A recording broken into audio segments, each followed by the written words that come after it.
بسم اللہ الرحمن الرحیم الحمدللہ وحدہ والصلاة والسلام علی من لا نبی بعدہ۔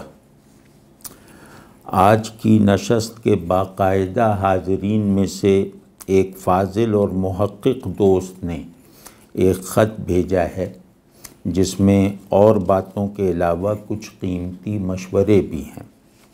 اس خط میں ایک بات تو یہ کہی گئی ہے کہ تزکیہ نفس کی روایت میں دو مختلف المزاج طبقات پائے جاتے ہیں۔ ایک طبقہ تو وہ ہے جس میں اتباع شریعت کا ذوق اور قرآن و سنت سے مناسبت زیادہ ہے۔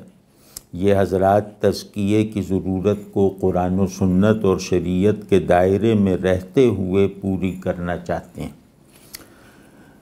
انہیں رائے کے طور پر بھی وہ چیزیں اور تدبیریں قبول نہیں ہیں جو براہ راست شریعت سے اخذ نہ کی گئی ہوں۔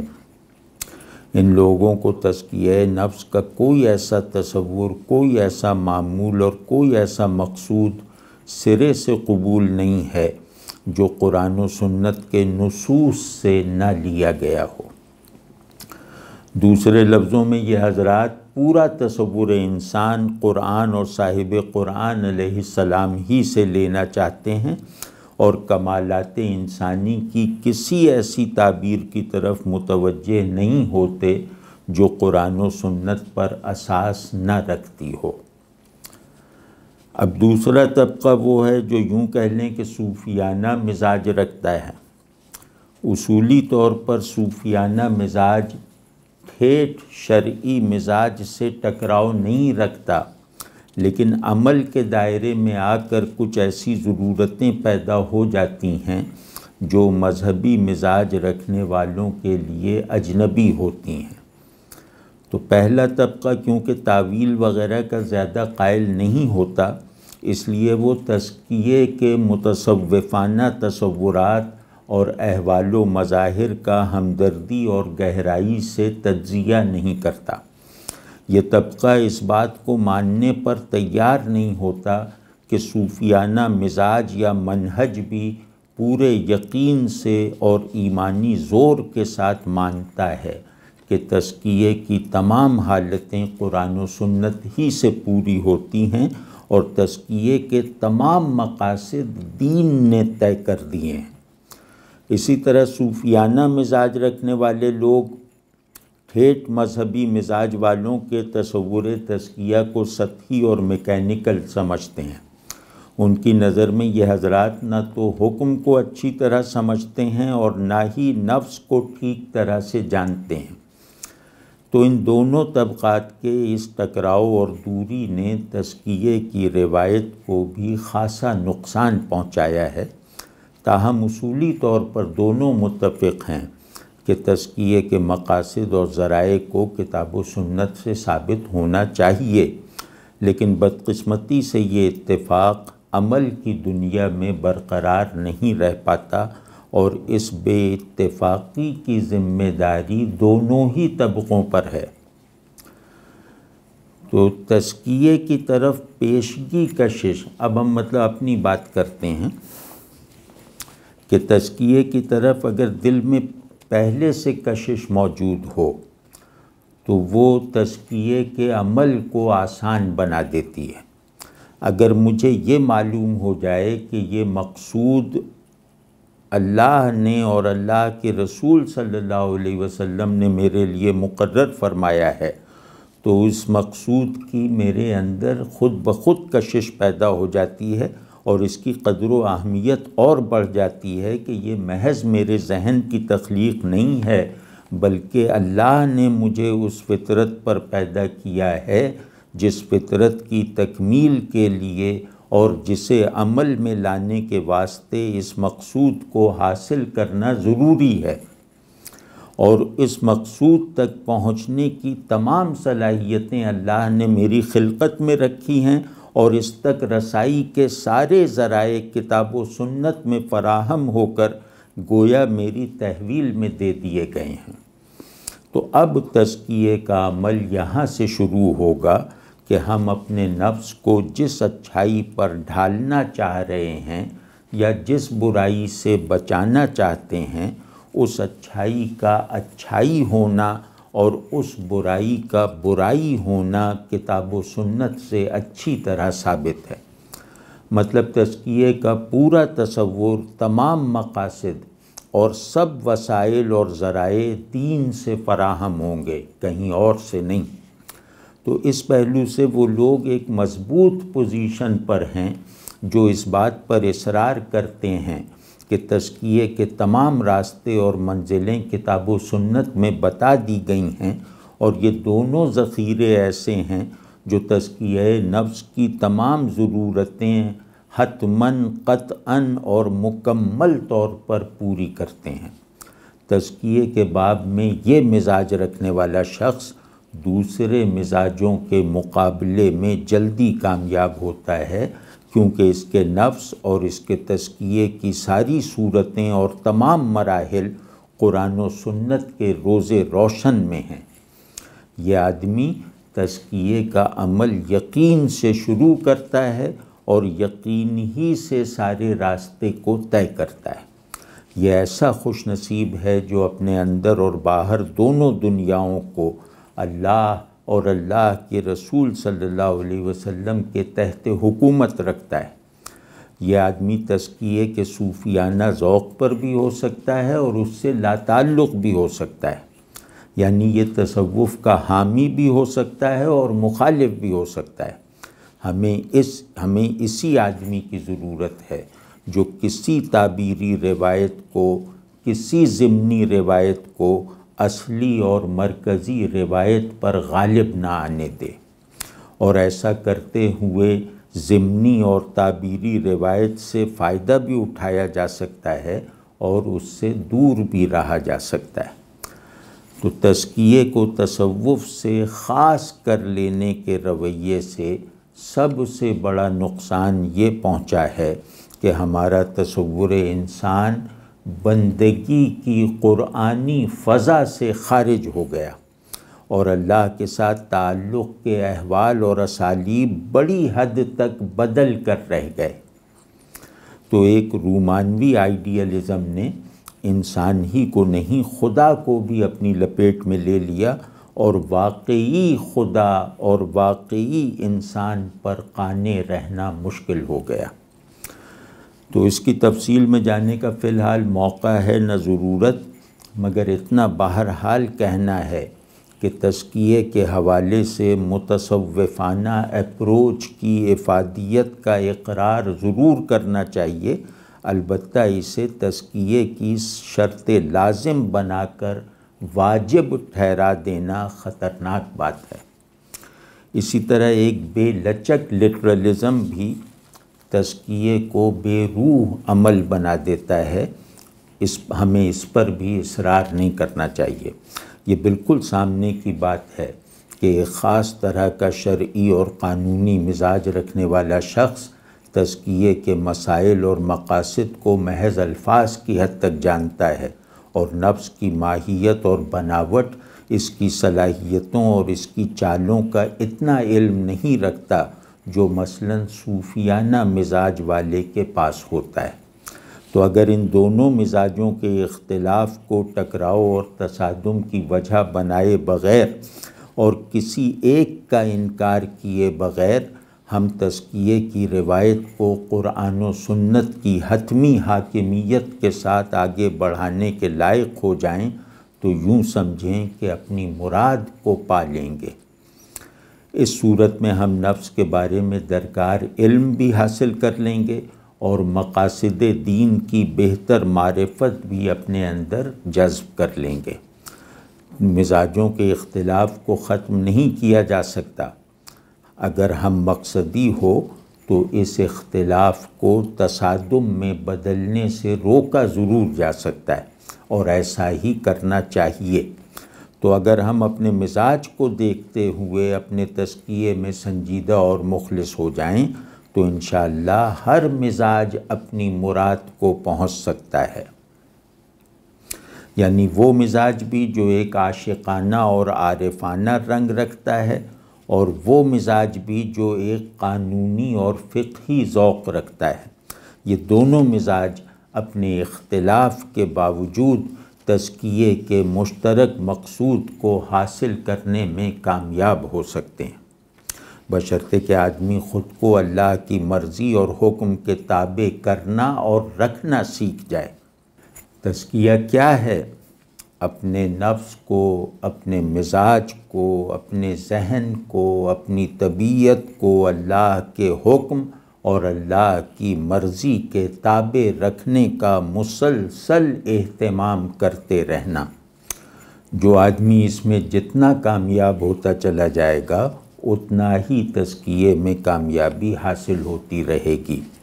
تو بھائی ہمیں اپنے نفس کو اللہ کے حکم اور مرضی پر رسول اللہ صلی اللہ علیہ وسلم کی انگشت ہدایت پکڑ کر سنوارنا ہے، بس یہی سارا تزکیہ ہے۔ تو ہمارے درمیان زندگی کا مقصود مشترک ہونا چاہیے، راستے اور وسائل مشترک ہونے چاہیے، منزلوں کا تعین مشترک ہونا چاہیے، لیکن نفس پر اثر انداز ہونے والی تدابیر کو اختیار کرنے کے معاملے میں ہم اور آپ الگ ہو سکتے ہیں۔ ممکن ہے کہ کسی شخص کے لیے انفاق تزکیے کا ذریعہ بنے، کسی کے لیے کثرت نوافل زیادہ مؤثر ہو، کسی نفس میں خدمت خلق سدھار کا وسیلہ بنے، کسی کے لیے اعلاء کلمت الحق کی جد و جہد اس کے نفس کو سنوارنے کا قوی ترین ذریعہ بنے۔ تو یہ سب ذرائع ہمارے دین سے ثابت ہیں۔ مجھے جس ذریعے کی طرف زیادہ مناسبت ہو اس مناسبت کو توڑنے کی کوشش نہیں کرنی چاہیے۔ مسلمانوں میں کون ہے جو اس بات پر متفق نہ ہو کہ تزکیے کے لیے گناہ سے پرہیز، نیکی کی طرف لپکنا اور غفلت کے قریب نہ جانا ضروری ہے؟ کسی کو اس بات سے اختلاف نہیں ہو سکتا کہ ترک معصیت، ترک غفلت اور نیکی کی حرص تزکیے کی عمارت کو تھامنے والے 3 ستون ہیں۔ اس اتفاق کے بعد ہمارے مزاج اور صلاحیت کا فرق رکاوٹ نہیں بنے گا۔ ہم اس فرق کو ختم یا کم کیے بغیر بھی ایک دوسرے کے لیے مفید اور معاون ہو سکتے ہیں۔ مجھے ضرورت ہے کہ مجھ کو احکام بتائے جائیں، آپ کو ضرورت ہے کہ ان احکام پر چلنے کے لیے دین کے فراہم کردہ وسائل بتائے جائیں۔ تیسرے آدمی کو ضرورت ہے کہ جس گھوڑے پر ہم سواری کرنے جا رہے ہیں اس گھوڑے کے مزاج کو بھی سمجھ لے کہ یہ کب بدکتا ہے، کہاں گرتا ہے، کدھر بھاگنے لگتا ہے۔ اب اسے بھی کوئی بتائے گا کہ نفس میں اتنی باریک چالیں ہوتی ہیں اور اس میں متاثر ہونے کی یہ صلاحیتیں ہیں۔ تو اس طرح گویا ہم سب اختلاف مزاج ہوتے ہوئے بھی ایک ہم مقصدی کے جذبے اور شعور کے ساتھ آپس میں مفید اور کارآمد ہو سکتے ہیں۔ تو سمجھ رہے ہیں نا یہ بات چونکہ عمل کروانے کی نیت سے کر رہے ہیں اس لیے اسے پورا سمجھنا ضروری ہے۔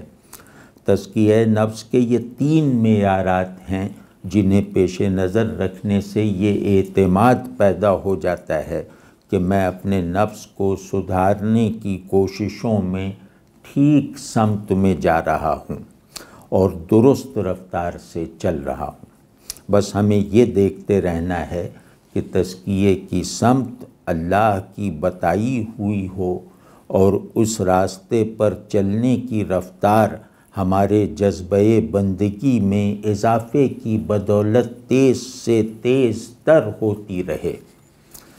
رفتار پر بھی نظر رکھنی ہے اور صحیح سمت کو بھی اوجھل نہیں ہونے دینا۔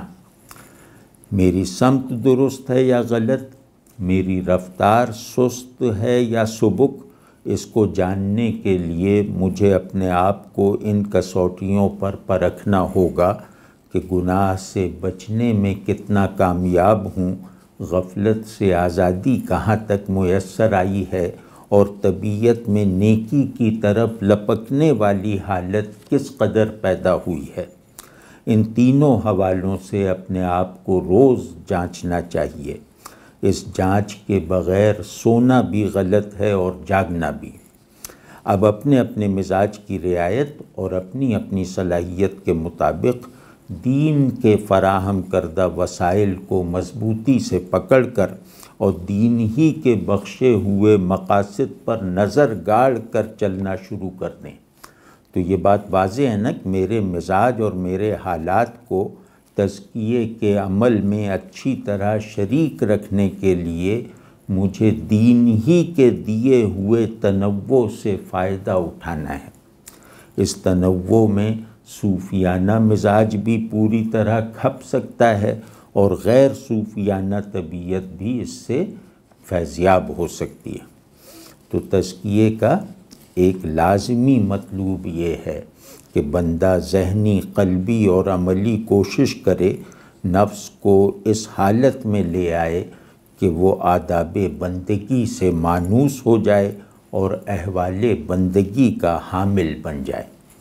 یعنی نفس میں بندگی کا جوہر ابھارنے کے لیے جس طرح کے مستند اعمال درکار ہیں وہ اعمال آدمی رغبت کے ساتھ انجام دینے لگے اور پھر ان اعمال کو درجہ احسان تک پہنچانے کے لیے نفس کی جو کیفیت، حالت اور یکسوئی ہونی چاہیے وہ بھی اسے حاصل ہو جائے۔ تو تزکیے کا مقصد یہ ہے کہ نفس اپنے اندر باہر سے بندگی کے سانچے میں ایسا ڈھل جائے کہ بندے کے اعمال، خیالات، احساسات اور احوال سطح احسان پر قائم ہو جائیں۔ نفس میں کسی خرابی کا ازالہ کرنا ہو یا اس کی کسی خوبی کو پروان چڑھانا ہو تو اس عمل میں اپنی صلاحیت، مزاج اور حالات کو نظر انداز نہ کریں بلکہ ان میں رہتے ہوئے دین سے استمداد کریں، سنت کو اپنا کفیل بنائیں تو انشاءاللہ سب کچھ ٹھیک رخ پر اور مناسب رفتار سے ہوتا چلا جائے گا۔ مثلاً ایک شخص دیکھتا ہے کہ اس کا نماز میں دھیان نہیں جمتا تو وہ اپنے اوپر جرمانہ بھی کر سکتا ہے، دھیان جمانے کی تدابیر بھی حفظ کر سکتا ہے، کثرت ذکر بھی اختیار کر سکتا ہے، تلاوت کا وقت بھی بڑھا سکتا ہے، کوئی فرحت پہنچانے والا معمول بھی اختیار کر سکتا ہے وغیرہ وغیرہ۔ لیکن یہ خیال رہے کہ اپنے مزاج اور استعداد اور حالات کی رعایت غیر مشروط نہیں ہے، بعض اوقات ان سے لڑنا پڑتا ہے اور انہیں چھوڑنا ہوتا ہے۔ باقی اس کی تفصیل ہر آدمی جانتا ہے کہ کب مزاج اور حالات کو کام میں لانا ہے اور کہاں ان کا انکار کرنا ہے۔ یہ تو ایک بات ہو گئی۔ دوسری بات یہ ہے کہ ایک شخص اپنے آپ کو ٹھیک کرنے کے لیے سنجیدہ ہے اور تزکیہ نفس کے لیے جو بھی مجاہدہ درکار ہے اسے بھی انجام دینے پر کمر بستہ ہے، یعنی اس معاملے میں ہر محنت کے لیے تیار ہے کہ کسی طرح سے میرا نفس سدھر جائے اور اس کے اندر سے بگاڑ کی صورتیں ختم یا کم ہوتی چلی جائیں۔ تو ایسا آدمی جو نیت میں صادق ہے، عمل میں کاہل نہیں ہے اور خیال میں بھی یکسو ہے، اسے ایک کام سے بچنا چاہیے اور وہ کام ہے بہت باریک بینی کے ساتھ اپنی برائیاں ڈھونڈنا۔ خوردبین لے کر اپنی خامیاں اور برائیاں مت ڈھونڈا کرو، اس سے تزکیے کا عمل شروع ہونے سے پہلے ہی ختم ہو جاتا ہے۔ مطلب آپ جو نوالا کھانے جا رہے ہیں اسے خوردبین سے دیکھ لیں تو وہ تو وہیں واپس رکھ دیں، منہ میں نہ ڈالیں۔ تو جو خوردبینی جائزہ آپ کے ہاتھ سے نوالا گروا سکتا ہے وہ نفس میں بے شمار خرابیاں دکھا کر اس کی اصلاح سے مایوس بھی کر سکتا ہے۔ تو بھائی اللہ کی رحمت کا، اس کی شان مغفرت کا شکر گزاری کے ساتھ اعتراف کرتے ہوئے اور اس پر اعتماد رکھتے ہوئے اپنی عیب جوئی سے بھی ایک حد کے بعد بچنا چاہیے۔ بس جو موٹی موٹی خرابیاں ہیں ان کے علاج پر توجہ مرتکز رکھیں اور نفس کے کونے کھدروں اور بالکل تاریک گوشوں میں پڑی ہوئی خرابیوں کو کھوجنے اور کریدنے کی کوشش نہ کریں، ورنہ تو نفس کے پاس خرابیوں کی ایک غیر محدود فہرست ہے جسے دیکھ کر آپ کیا اچھا بھلا آدمی مایوس ہو جائے گا۔ تو سیدھا طریقہ یہ ہے کہ میرے نفس میں ایسی خرابی جو میری بندگی کے مقاصد کو حاصل کرنے کے راستے میں یقینی رکاوٹ بنی ہوئی ہے، مجھے اسے دور کرنا ہے اور مزید کسی جاسوسی میں نہیں لگنا۔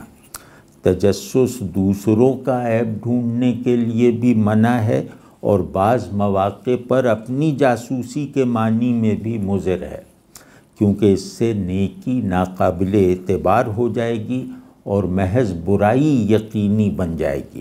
ہاں، بعض لوگوں کا یہ مزاج ہوتا ہے کہ جو کام بھی کرتے ہیں باریک بینی اور خوب کھوج کریت کے ساتھ کرتے ہیں، تو وہ اپنے اس مزاج کو کہیں اور استعمال کر لیں، اسے بے مہار عیب جوئی کا محرک نہ بنائیں۔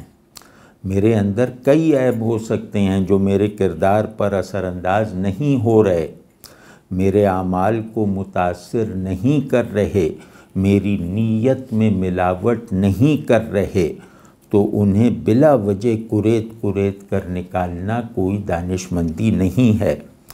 برائی کو ارتکاب کے قریب حالت میں دیکھ کر اس کا علاج کرنا چاہیے، محض صلاحیت یا میلان یا رغبت کی سطح پر پائی جانے والی خامیوں کی فہرست سازی نہیں کرنی چاہیے۔ تو گناہ کو چھوڑنے کے عزم، نیکی کی طرف لپکنے کی عادت اور اللہ کو یاد رکھنے کی قوت سے یہ مخفی اور معطل خرابیاں بھی انشاءاللہ غائب ہوتی چلی جائیں گی۔ فرض کیا ایک آدمی ہے جو علمی، تحقیقی، دعوتی یا فلاحی کام کرتا ہے اور اپنی تعریف سن کر اسے خوشی محسوس ہوتی ہے۔ یہ صاحب اس کے احساس پر شرمندگی محسوس کرتے ہیں اور چاہتے ہیں کہ یہ احساس ان کے دل میں نہ پیدا ہوا کرے، یعنی اپنی تعریف سن کر خوشی کا احساس ان کے دل میں نہ پیدا ہوا کرے۔ اب حالت یہ ہو گئی ہے کہ اپنی تعریفیں سن کر خوش بھی ہوتے رہتے ہیں اور ساتھ ساتھ ایک احساس جرم میں بھی مبتلا رہتے ہیں کہ اپنی ستائش پر خوش ہونا ایک بڑا اخلاقی عیب ہے جو میری جان ہی نہیں چھوڑ رہا۔ تو سب کچھ کر لینے کے بعد بھی ان بیچاروں کی حالت یہی رہتی ہے کہ دل میں خوشی اور احساس جرم کی متوازی لہریں چلتی رہتی ہیں، خوشی کی لہر میں کمی نہیں آتی اور احساس جرم کی روانی ہے کہ مسلسل بڑھتی ہی چلی جا رہی ہے۔ یہ دونوں کے آگے بے بس ہیں۔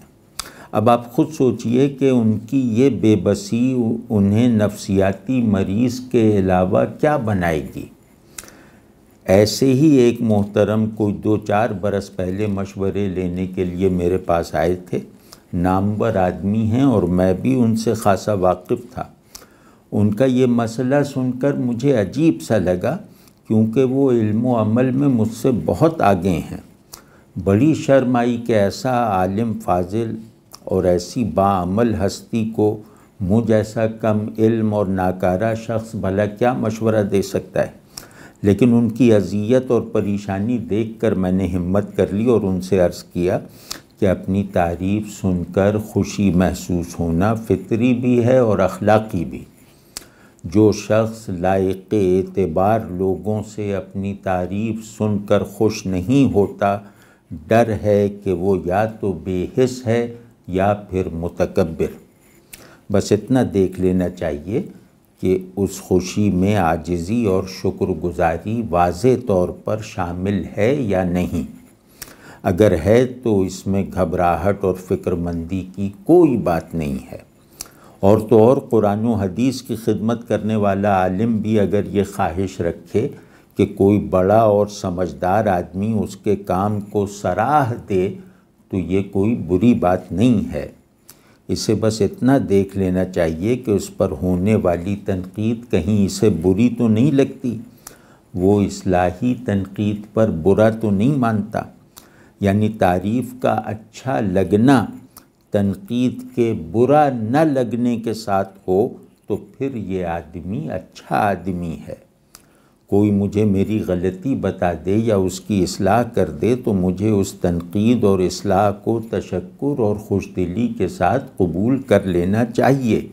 اگر یہ وصف مجھے نصیب ہے پھر میرے لیے روا ہے کہ اپنے کسی کام کی تعریف پر خوشی محسوس کروں، بلکہ اس سے بھی بڑھ کر اگر میرے دل میں یہ خواہش ہے کہ میرا کوئی بڑا یا کوئی سخن شناس شخص میری بات کو سراہے تو یہ بات بھی ایک سادہ اور فطری چیز ہے، اسے نفس کے معائب اور نقائص میں شمار نہیں کرنا چاہیے۔ تو دہلی میں ایک استاد شاعر ہوا کرتے تھے، حیدر دہلوی۔ افسوس اب کم ہی لوگ ان کے نام سے واقف ہیں۔ بہت قادر الکلام اور ماہر فن شاعر تھے۔ ان کا ایک شعر کسی زمانے میں بہت مشہور ہوا تھا کہ تنقید سے خفا نہ ستائش پسند ہوں، یہ دونوں پستیاں ہیں میں ان سے بلند ہوں۔ تو شعر اچھا ہے مگر اس میں بننے والی شخصیت کا نفسیاتی تجزیہ کیا جائے تو بس ایک غیر متوازن خود پسندی اور انانیت ہی برآمد ہوگی۔ تاہم پہلے مصرعے میں جو حال بیان ہوا ہے، یعنی تنقید سے خفا نہ ستائش پسند ہوں، یہ ایک بڑی شخصیت کا حال ہے۔ اسے تصوف میں فنائے نفس کے احوال میں شمار کیا جاتا ہے۔ ظاہر ہے وہ آدمی روحانی، نفسیاتی اور اخلاقی سطح پر کامل آدمی ہے جو تنقید پر خفا ہوتا ہے، نہ اپنی تعریف سے خوش ہوتا ہے۔ لیکن اگر کوئی شخص تنقید پر خفا تو نہیں ہوتا، البتہ تعریف اسے خوش کر دیتی ہے، تو وہ کسی ایسے کمال سے تو محروم ہو سکتا ہے جسے دین نے پسند تو کیا ہے مگر سب سے طلب نہیں کیا، یعنی سب کو اسے لازماً حاصل کرنے کا پابند نہیں بنایا۔ تو ایسے شخص کو کسی عیب اور نقص میں مبتلا گرداننا درست نہ ہوگا، اور خود اس شخص کو ایک متشکرانہ اور عاجزانہ طمانینت اور تسکین کی فضا میں رہنا چاہیے، اور طبعی ستائش پسندی کو اپنا کوئی بڑا عیب جان کر اس پر کلتے رہنے کا رویہ نہیں اپنانا چاہیے۔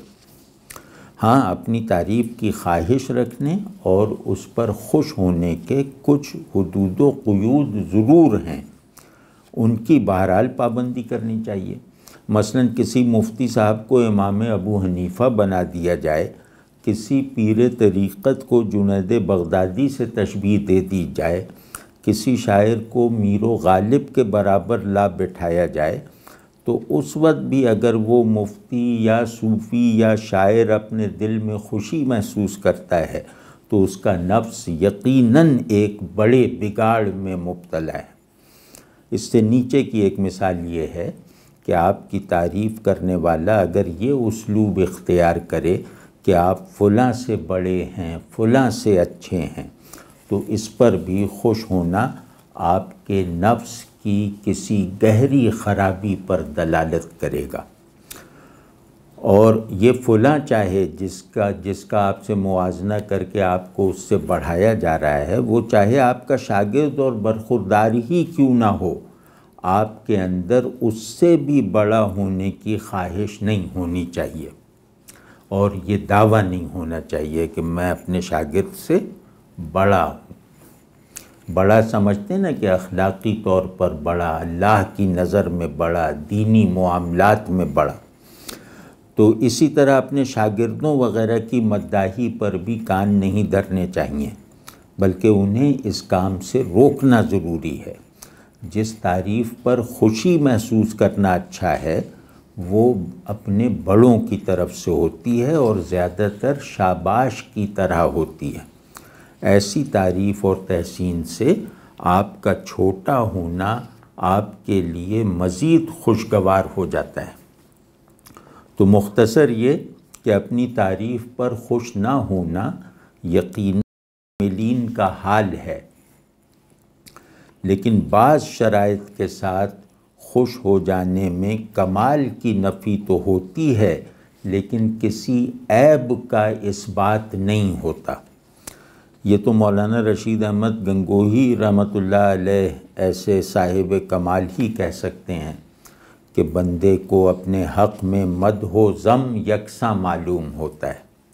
یہ حضرت گنگوہی رحمۃ اللہ علیہ نے اپنے شیخ حاجی امداد اللہ صاحب مہاجر مکی رحمۃ اللہ علیہ کو لکھا تھا کہ بندے کو مجھے اور تو نہیں معلوم کہ میں نے سلوک میں ذکر میں کیا ترقی کی ہے، البتہ اتنا ہے کہ مجھے کوئی میری تعریف کرے یا کوئی مجھ پہ تنقید کرے، میری برائی کرے، یہ دونوں عمل ایک جیسے لگتے ہیں، نہ خوشی محسوس ہوتی ہے نہ غصہ آتا ہے۔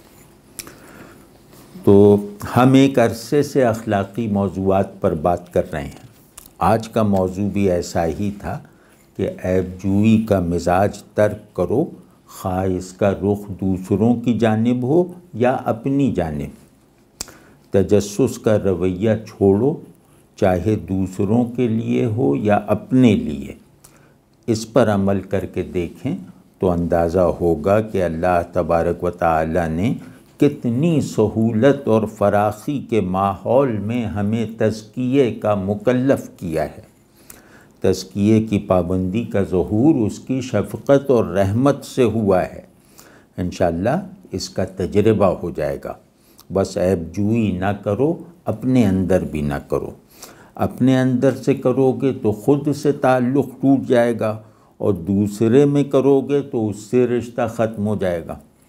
تو اسی طرح نفس کی بلا وجہ تحقیر بھی نہ کیا کرو۔ نفس کو خیر کی طرف مائل کرنا چاہیے، اسے مسلسل حالت تحقیر میں رکھیں گے تو اس میں سرکشی اور بیزاری پیدا ہو سکتی ہے۔ ترغیب اور تشویق سے زیادہ کام لو، یہ نفس کے لیے بڑے محرکات خیر ہیں۔ اسے نیکی کا شوق دلاؤ اور شوق کے ساتھ ساتھ اسے اللہ سے ڈراؤ بھی۔ صرف تحقیر کرتے رہو گے تو ممکن ہے کہ کچھ وقت کے لیے وہ تمہیں یہ دھوکہ دے دے کہ تمہارے قابو میں آ گیا ہے، لیکن کسی بھی لمحے وہ اچانک ایک ایسی سرکشی اختیار کرے گا کہ تم بے بس ہو جاؤ گے۔ اور ہاں، اپنی عیب جوئی میں ایک پوشیدہ پہلو عجب اور خود پسندی کا بھی ہے۔ آدمی اپنے خفیہ معائب و نقائص کی تلاش میں نفس کی ایسی گہرائیوں میں غوطہ زنی کی عادت ڈال لیتا ہے کہ خود پسندی کی لپیٹ میں آ جاتا ہے۔ مطلب جیسے تکبر اس جملے میں ہے کہ دیکھو یہ ہیں میری نیکیاں، ویسی ہی خود پسندی اس فقرے میں ہے کہ دیکھو یہ ہیں میری خرابیاں۔ دونوں میں ایک ہی خود نمائی کار فرما ہے، یعنی میں بالکل ٹھیک ہوں یہ ایک ادعا ہے، اور مجھے کوئی ٹھیک نہیں کر سکتا یہ دوسری بڑک ہے۔ تو اللہ ہمیں تزکیے کے صحیح راستے پر صحیح مقصود کے ساتھ، درست احوال کے ساتھ، خالص نیت کے ساتھ گامزن رکھے آخری سانس تک، یہاں تک کہ ہماری یہ کوششیں ہمارے نفس کو اطمینان کے درجے تک پہنچا کر اللہ کے حضور میں پیش ہو جانے کے لائق بنا دیں۔ آمین۔